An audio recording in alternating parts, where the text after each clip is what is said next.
More on our top story. The High Court in Johannesburg has declared Mpho Phalatse as the executive mayor of the City of Johannesburg.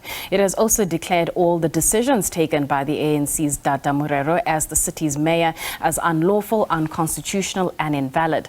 Phalatse was ousted as Joburg Mayor during a motion of no confidence vote held last month. Morero was then elected as mayor. For more, we're joined by political analyst Jan Jan Joubert. Jan, thank you so much for your time. I mean, what do you make of this judgment upon reading it? It came out about an hour or so ago.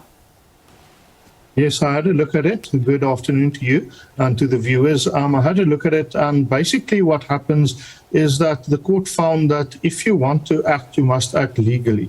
So what happened was that there was a programming committee meeting at which the meeting was called, which ousted Mayor Phalatse, but that programming committee meeting did not quorate, which means that its decisions were unlawful, and therefore everything that flows from its decisions were also unlawful. And that is why Ms. Phalatse, Dr. Phalatse, is back in power in Johannesburg as we speak. The one key thing she did mention in her interview with us a little bit earlier on was that, and I quote here, she says, the legal battle has been won, but the political battle now begins. Perhaps you can give us some context here in terms of the landscape that she's dealing with at this moment. Indeed. Well, she's quite right, and she would know that she might have won the battle in court, but she lost a little battle in the DA last night when the federal executive of the DA met to say that they would not negotiate or work with the EFF. That makes it mathematically well nigh impossible for Dr. Phalatse to be re-elected, at least by a majority vote.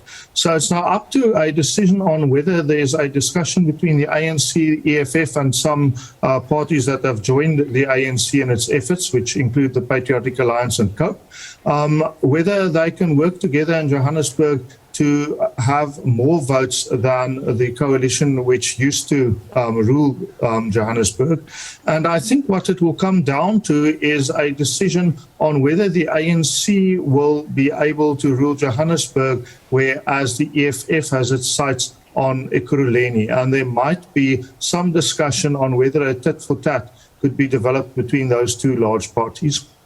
Perhaps give us some context here when it comes to a lot of these coalition agreements. Are they capable of working together? What do we know so far based on past history?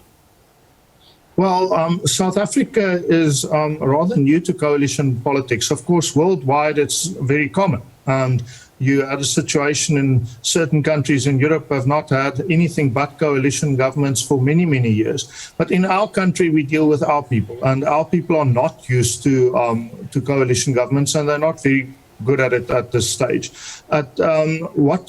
It's impossible to say whether people can work together or whether they can't. It depends on many aspects. And at this stage, we have 38 coalition governments on a local government level in South Africa, of which about 35 are functioning quite well, and about 3 are not functioning very well, but these are 3 very large ones. So they are top of mind to many people.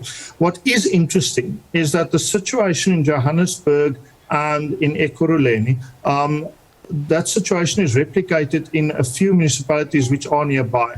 Mogale City and Metsimaholo, which is Sasolburg and surrounding areas, Mogale City being Krugersdorp and surrounding areas, they also have coalition governments where if the ANC and the EFF were to work together, they could oust those governments that are in power. So what happens in Ekurhuleni and in Johannesburg will be very, very closely watched by those in Metsimaholo and in Krugersdorp. On that note, before I let you go, just quickly, what will you be focusing on, given that we've had this judgment delivered this morning? Over the next few days, what are you keeping an eye on?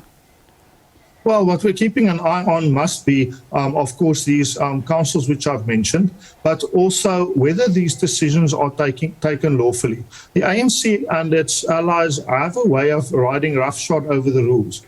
At the same time, Dr. Phalatse is going to struggle to be re-elected because, quite frankly, she has lost the confidence of the majority of council. So many people would say this is a technical victory, and that's what I think she meant, is that they must now find a way to, I think, get the Patriotic Alliance back on board.